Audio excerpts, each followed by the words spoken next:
Hey, this is Radiolab. I'm Latif Nasser, and today we have a story for you that gets at the satisfaction of knowing. There are lots of moments in life when you are a piece of someone's story, just a little part of it for a moment, and you never get to see how that story shakes out or what impact you actually had. This story starts out like that.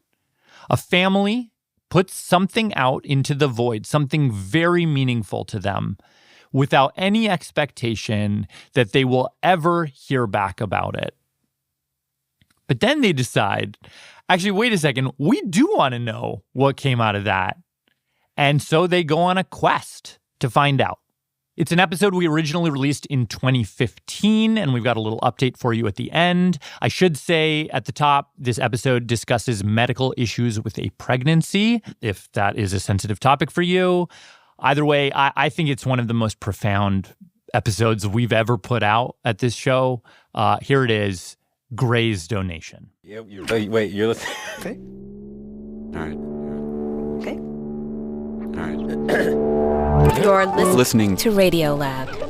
Radiolab. From WNYC. Yeah. Rewind. Hi, this is Jad. Hi. Hey, it's me, Jad. And I'm Robert. And today's story started when we bumped into an article in the Philadelphia Inquirer. Were you a little bit weirded out as to why we are calling you? Yes. I don't, I just don't understand the whole thing. But The story really gets going with a phone call to this woman, Elizabeth Mason. I'm a receptionist / switchboard operator. She works at a research lab in Boston, and one day she's sitting in her desk and she gets a call from a woman who says that she has donated some eyes to them and she wants to know what happened to them. That's not a call you get every day. I just remember it was just very unusual, right? I didn't know what to do with it. I just felt like I got to find somebody to help this woman. Today we're going to tell you the story of the woman on the other end of that phone call. This is her story. You might say their story. So for my title, should I say, I'm Sarah Gray, I'm the mom? I'm Ross Gray, I'm Thomas's dad. And how did you guys meet? We met in a bar in Glasgow. Really? Yeah, I was on vacation with a girlfriend. And what happened? Without getting into too many. I don't know. I think we've got different ideas and different recollection of what happened. But We started dating across the ocean for a year and a half, and then he moved to America. 5 days after he arrived, they were married. A few years after that, they were pregnant with twins. Mm-hmm. And when did you first know that something was up? It was at the 12-week screening. They call it the first trimester screening, and they're checking for birth defects. I think the most common one is Down syndrome. But it was September 30th, 2009. They went in for the screening. The ultrasound tech took a scan of the two fetuses, and shortly after, the doc came into the room And said that only one of the twins would make it, and one of the twins had anencephaly and would die within a few minutes or hours of being born. And he said he could see that because one of the twins had a round skull and the other one had a bumpy skull. Huh. The bumpy skull showed him that the skull wasn't correct, wasn't round enough. The brain and skull weren't forming properly, which is what anencephaly is. a bit of a shock, obviously. Yeah. I couldn't believe it. Yeah, you're just kind of... It's difficult to process it, I think, because you think, no, that can't be right. They've just told us it's identical twins, but one of them's completely different from the other. It's It difficult. sounded fictional to me. Yeah. Making matters worse, The doctors said that the unhealthy twin was posing a threat to the healthy twin. And if we were to be safe, we would do a selective termination to save the life of the healthy twin. So Sarah says they were suddenly faced with this choice. I actually talked to 2 priests on the phone about it. Really? Yeah.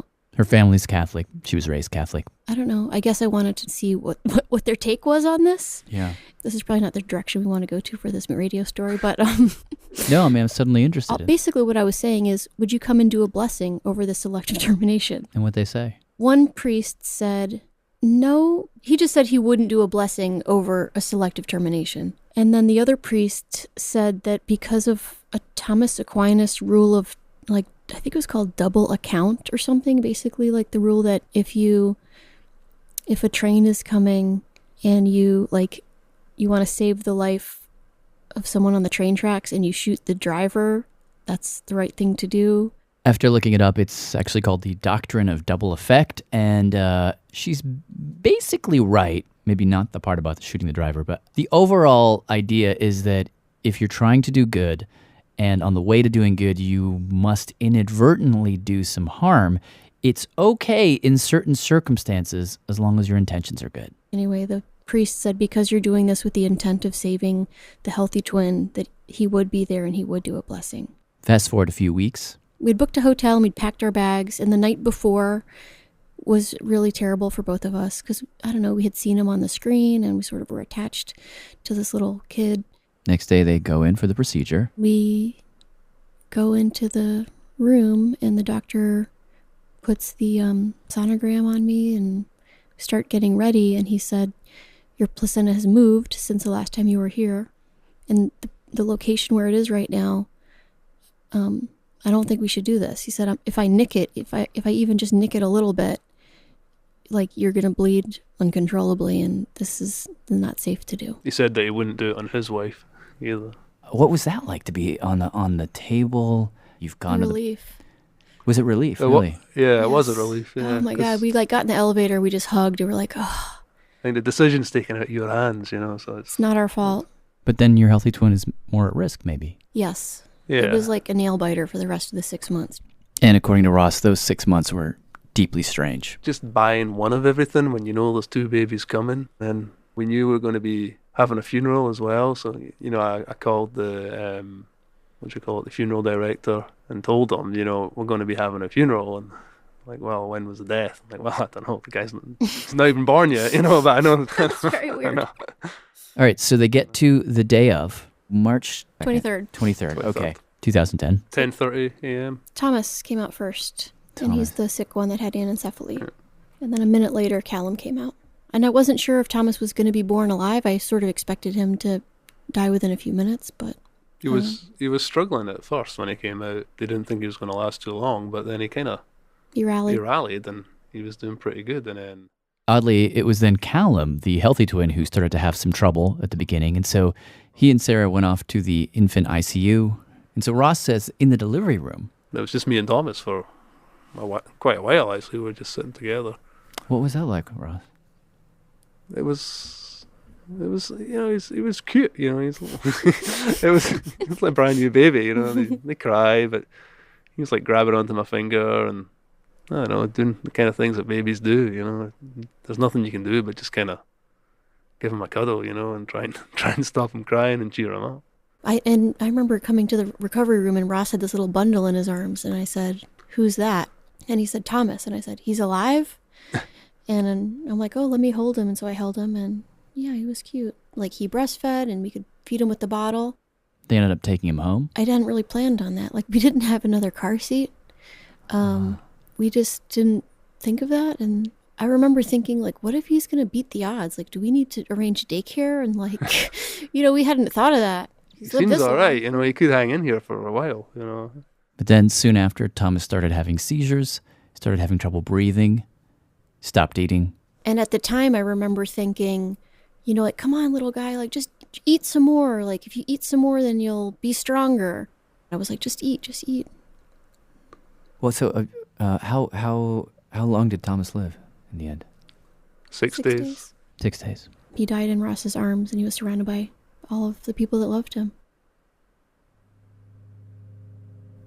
And then right then, we called the Washington Regional Transplant Community. They sent a van over to our house, and they picked up his body and took him to DC Children's National Medical Center.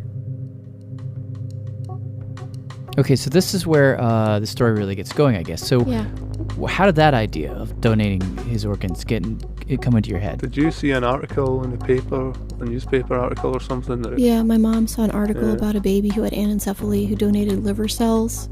And most major religions support organ donation. Oh, okay. So the van came, picked up Thomas. What happened next? Nothing happened. Nothing after happened. that for a long time. I think we got some letters. We got a letter in the mail, I guess. It was sort of a form letter. It basically said, "Thank you for your generous donation. Thomas's corneas have been sent to this place in Boston where they study potential cure for blindness, and his livers have been sent to this place in Durham, North Carolina, where they study ways to treat liver disease." It seemed generic to me because I thought, I want to know, like, Like, who ordered it? Which researcher got it? And what study are they working on? But, they went on with their lives because they had this new baby Callum to raise, so they put it behind them for the most part. But then Sarah says they got to the 1-year anniversary. The 1-year anniversary felt like a big moment to me. Like, that's when it stops being in the present and it can start being in the past. Just explaining it to people, at least I can say it was a year ago so they don't have to feel stressed out when they talk to me. And it felt like a big deal. Like, I think we were going to go to the cemetery and put some flowers on his grave. And I wanted to tell my family what were the results of his donation. So she called the donor family services person at the place that picked up Thomas's body, and she basically asked them, like, is there any more information you can give us about the specific study or the researcher if something was published? And they didn't have any. So I just thought, okay, well, I tried, But she couldn't quite let it go. What do you mean she couldn't quite let it go? It was curiosity, but I also think she was having, on some level, like a big conversation with the universe. I think they both were. Like, this terrible thing happened. How do you explain it to yourself? I don't know. I think honestly, it sort of shook my faith in God and how the universe works. I thought that karma worked, or if I was basically a good person and I obeyed the rules, good things would happen to me. Whatever the reason, these thoughts about Thomas and where he ended up, they were just there. She had no real opportunity to act on it, so they would just kind of come in and out of her mind.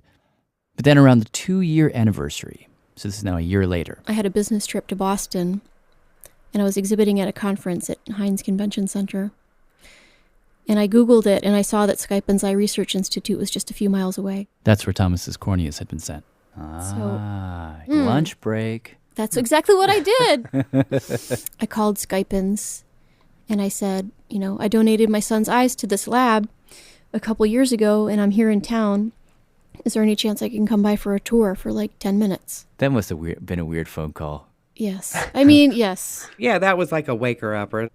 That's Elizabeth Mason again. It was just very unusual. I think she was surprised. I didn't know what to do with it. Had you ever gotten a call like that before? Never have gotten a call. And she's been working there for 25 years. She said, hold on, let me connect you to the right person. Don't hang up. A lot of times when I say something, they hang up on me. So I said, please hold the line while I started searching for someone to speak with her. It's going to take me a while because I got to figure out who that is, but don't hang up. And they connected me with someone in donor relations, but it was financial donor relations. Oh, like the development department. Yeah. Not an organ donor. But because they don't have any other donor relations. That that was the person that gives the tours and deals with the public. So that she got to talk to me, and she was. Sarah says the woman was a little bit flustered, but super nice, and said, we've never done this before, but yeah, come on down. We'll give you a tour. I was so excited. I took pictures of the outside of the building, and I stood in the lobby, and I put one of the brochures in my purse, and I just felt like, I can't believe I'm here. This is like being in Santa's workshop or something. Like, I didn't think this was a place you could actually visit. She was taken around, and eventually she got taken to the lab where Thomas's corneas went. And there were refrigerators with signs that said no food. And then she introduced me to this guy called Dr. James Ziske, who's a professor of ophthalmology at Harvard Med School. And he was eating his lunch at his desk, and she explained who I was. And he said, thank you for the donation, and do you have any questions for me? And of course she did. I wanted to know how valuable the eyes were, like if they get thousands and thousands, or if they get one or two, or like when the delivery came, was everyone excited, or was it no big deal? Like, was it sitting on a shelf collecting dust, or were people doing stuff with it? He put down his lunch. And he said, most of the eyes that we get are from people who are older, just because most people are older when they die. And infants' eyes are worth their weight in gold. Wow. I was like, could barely speak. I was like, could you tell me why? He said, because they regenerate, they have regenerative properties. And he said, if you don't mind me asking, how long ago did your son die? And I said, about 2 years ago. And he said, well, we're likely still using your son's cells right now. Because that's how long they last. Wow. I know. So at that point, Sarah was like, okay, since that worked out so well, why not just keep going with it and visit all of the places where bits and pieces of Thomas ended up. So, chased down his liver, his retina, his cord blood. Well, how many doctors might that be? Do you have any idea? Well, there's the Boston one, there's 2 in North Carolina. She would ultimately discover 1 in Richmond, Virginia, 1 in Philly. But wait a second. What if it turns out that these people, didn't find anything? Research is research. You don't always have a hit. That's true. She's not heading for validation necessarily here. She might get further lost. Well, yeah. But she's going to go? She's going to go, and she's not going to stop. So cross your fingers. It's coming up.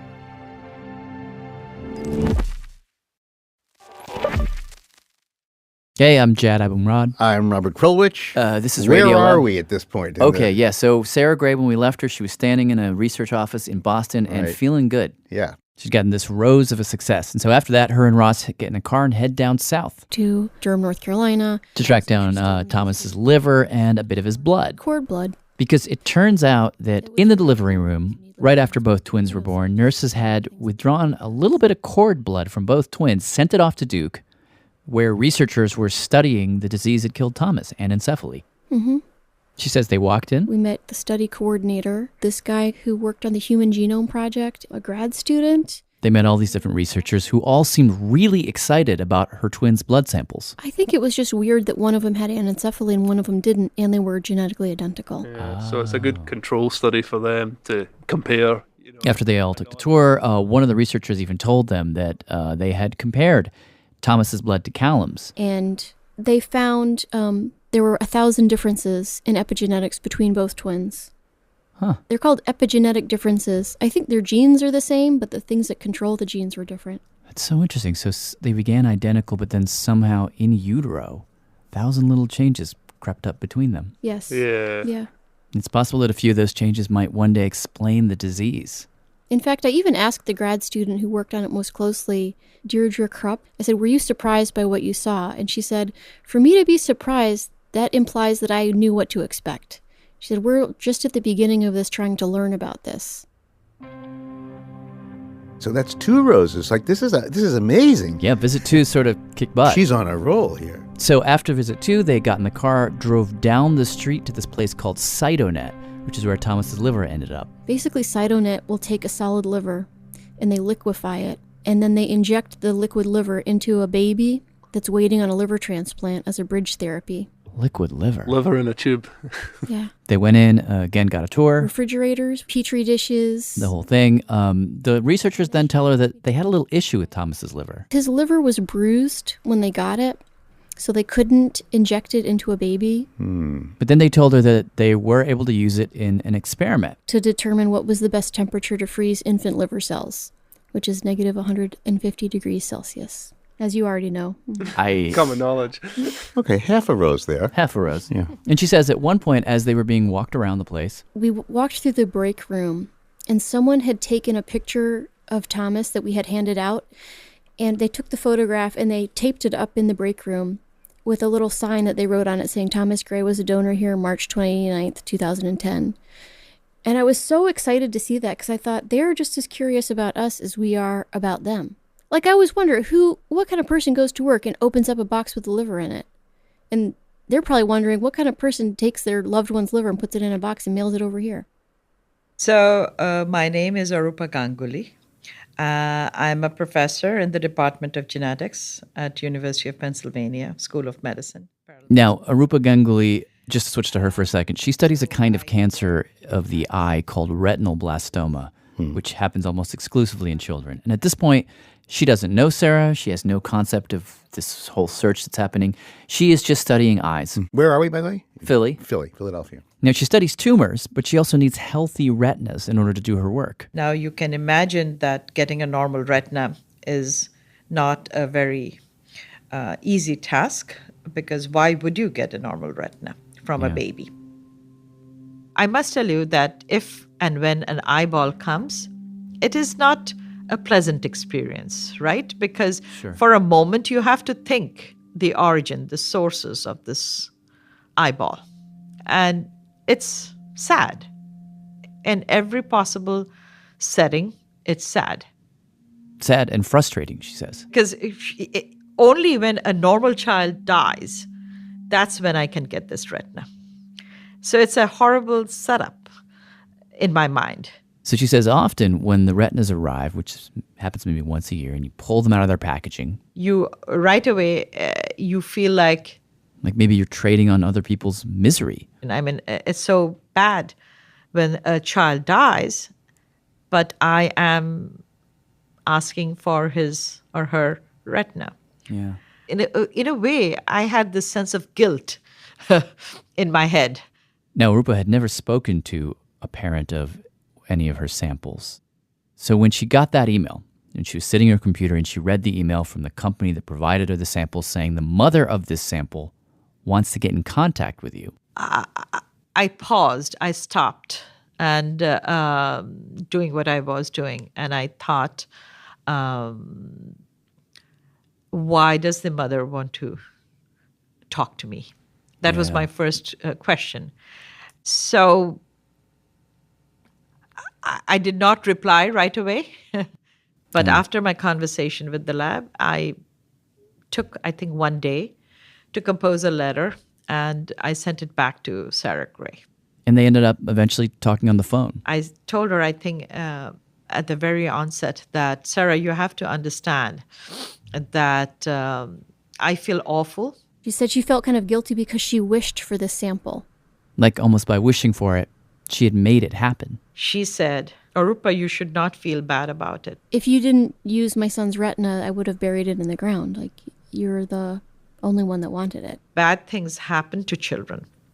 And so by being able to help you with your work, we added a layer to Thomas's life. That was, I was amazed. Eventually, Sarah and Ross visited Arupa's lab. She gave them a tour, and she showed them Thomas's retina. She still has samples of it in her freezer. Tiny little, I don't know. Tiny little vials, maybe a third the size of your pinky, filled with frozen liquid. Liquefied retina. RNA. It didn't look like much, but it was amazing to think of how many people were involved getting these samples there. Like, we had to approve it. We had to fill out this paperwork. Then the doctor had to come and remove the eyes. Then the eyes had to be processed. And the eyes have to be shipped up there. Then they have to do whatever DNA process they do. And just how, I don't know, valuable, maybe even priceless the sample is. Sarah says that throughout the whole process, of losing a child and then seeing him reclaimed bit by all of these different people, something shifted in me. I used to think like the universe treated people the way it should, and now I don't really believe that, but I do believe that there are really amazing, kind people in the world, and science and medicine has something to do with that. I started feeling that these were Thomas's colleagues and his co-workers, and that he was a valuable partner in this important research that was being done. And I felt an even more fundamental shift, almost like I had felt like I was a boat on an ocean that was like rocky and choppy with waves. And I had this feeling that I'm not the boat, I'm the ocean. Like, the decisions that I make are changing other people, as opposed to just I'm a boat getting slapped with waves all the time. It has made me feel powerful.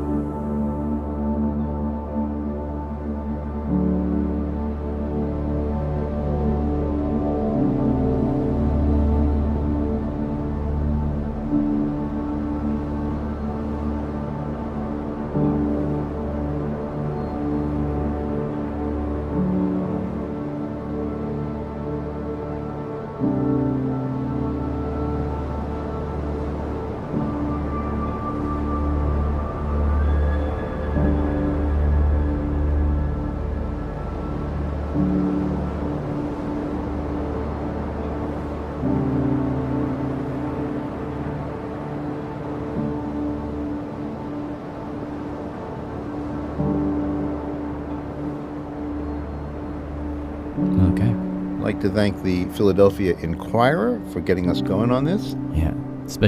Big thanks to Michael Vitez for his reporting, and to Damio Marchetti for production support, and to Latif Nasser for all that help with research. I'm Jad Abumrad. I'm Robert Krulwich. Thanks for listening.